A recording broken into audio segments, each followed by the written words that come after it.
Political importance of the Native American country wife on United States history. The Hudson Bay Fur Company, understanding the roots of Mormon Indian policy and polygamy. The Hudson Bay Fur Company was a British-owned company located in Canada, and the Hudson Bay Company's policy was at first to bar all marriages between their workers and Native Americans.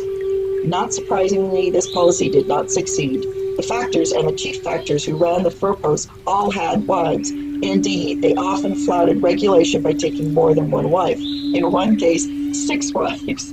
Prominent HBC officers who practiced polygamy included James Isham, John Isbister, Robert Pilgrim, Moses Norton, and Matthew Cockine, and William Hemmings Cook. It seemed that the officers felt since they were breaking the rules of marrying at all, there was no need to stop with just one wife. Polygamy among the HBC officers began to decline in 1780. The other men were never allowed more than one wife. Beginning with the newly established inland posts, polygamy was still present. However, as late as 1817, HBC officer Thomas Vincent was dumped by his first wife when he decided to take a second. After 1821, HBC policy called for a marriage contract to be signed by the bride and groom before witnesses. And during this 1820 period leading up to the Civil War, I found in my genealogy, most American marriages were preceded by marriage contracts, which were secured by marriage bond, so that if the woman was abandoned by the husband within 3 to 7 years, the marriage bond that's usually posted by the relative of the husband, the marriage bond would secure payments for the support of the abandoned wife.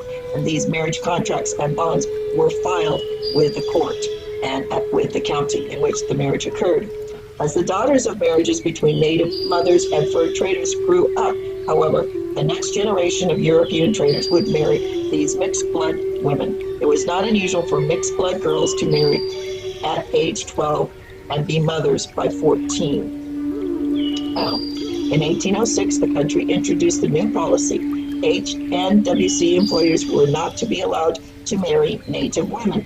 Instead, they would be encouraged to marry mixed blood women. See how this creates kind of a racial divide? Wow. Mixed blood women who are already being supported by the company. Exceptions were made when the company needed to make trade alliances with new tribes as the company operations expanded westward. What's also interesting is it appears that the employees who were called servants were basically being supported, supposedly, by the company with the stockholders in England. So they looked upon these brides as being just additional expenses to the company. That's where we get the whole notion or the mindset that employees are basically human resources that can be traded at will and not kept in high regard by the management of a company. A real class divide between workers and managers. Fur trade weddings. There were no priests or ministers in the Northwest to officiate at weddings until 1818. Before then, men married according to native custom. Daniel Harmon's journal describes such a fur trade wedding in December 1801.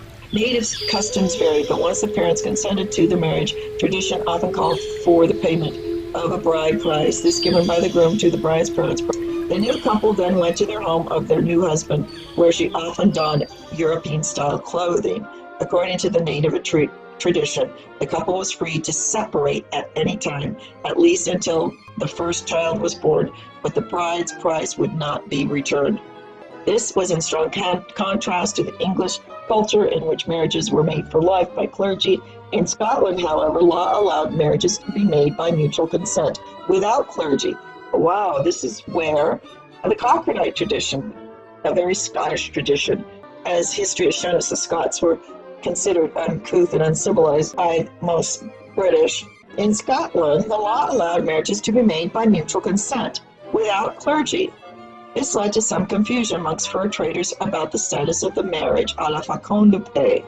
Many men, especially senior Northwesterners, regarded it as a lifelong commitment equivalent to a legal marriage.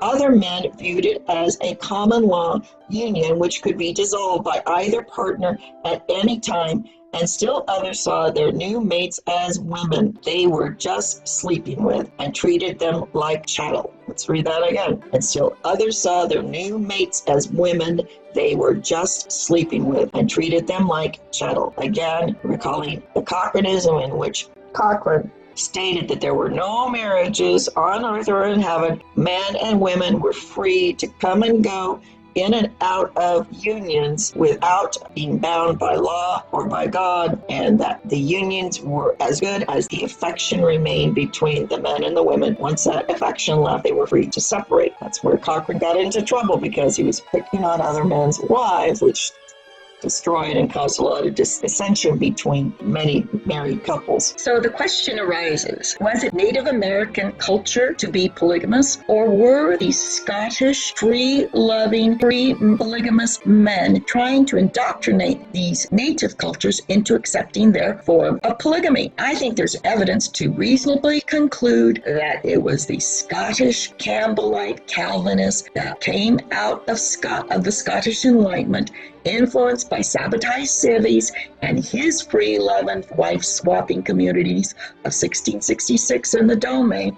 They were attempting to establish this free-loving, wife-swapping, polygamous culture on the Native American cultures, and it failed miserably. So let's go into all the polygamous contexts of this Scottish Enlightenment Cromwellian Calvinists who came out of the Dome and Sabbatai Civis 1666 out of the Ottoman Empire. Let's see how it attempted and failed miserably in trying to persuade native U.S. cultures to accept a free-loving, wife-swapping, polygamous culture. They only finally succeeded by isolating poor Mormon converts into the wilds of Utah and then instituting blood atonement and killing anybody that tried to upset their polygamous, wife-swapping, free-loving, Wild West, uncivilized, barbaric culture. So how close is Joseph Smith Jr., Hiram Smith, and Lucy Mack Smith connected with these Native American bloodlines? Well, you need look no further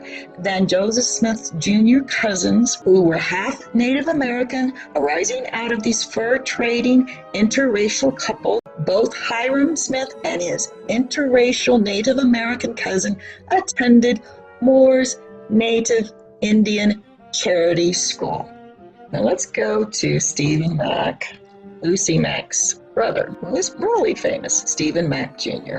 Stephen Mack Jr., adventurer and pioneer, American Fur Company employee, founder of Rockton, Illinois. Born in Turnbridge, yeah, we recognize Turnbridge. He was the son of Stephen and Temperance Bond Mack. Stephen Jr. was the first cousin to Joseph Smith, the founder of the Latter-day Saint movement. Now, I wonder if Joseph Smith and Stephen Mack and all his cousins had some Native American blood. Oh, yes, they had Winnebago Native American blood. That's why they attended the Moore's Indian Charity School, because they were Native American. Yes, they had white fathers, and white fathers meant that the children were not considered Native American during this period of time, but they were still half-blood Indians. Stephen Jr., contemporary with Hiram, Stephen Jr.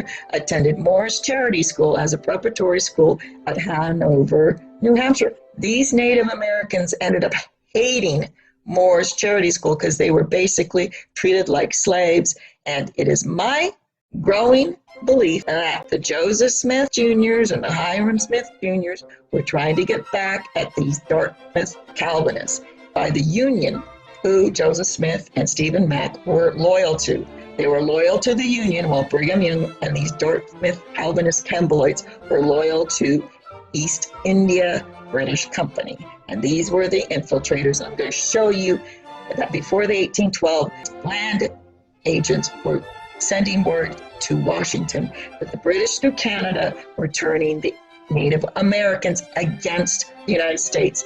And it was with the help of the Native Americans during the War of 1812 that Britain was able to succeed. So once the 1812 war was taken care of, they wanted to, through treaty, move these Indians who were so easily swayed by the Britain and the East India Company. They wanted to separate them from their Canadian British controllers.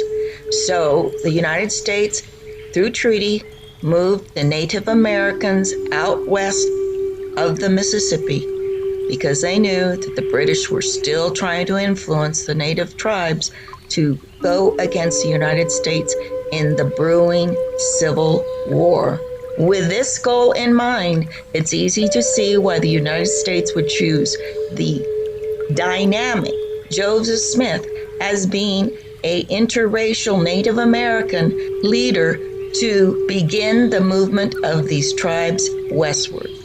And you can see his route through the Ohio Valley over to the Missouri, west of the Mississippi, and then finally being expelled by the white Scottish old settlers into Illinois, where they built up another massive, well-organized, politically forceful community, only to be once again displaced by infiltrators of British East India Company. Yes, Alexander Campbell and his minions, Sidney Rigdon, Harley Pratt, and Brigham Young. In fact, in 1842, Joseph Smith stated clearly to the Relief Society that Harley Pratt, Orson Hyde were his enemies plotting against him, and that he would not long be with the saints anymore in Nauvoo. Joseph Smith predicted his own death 2 years before the actual event.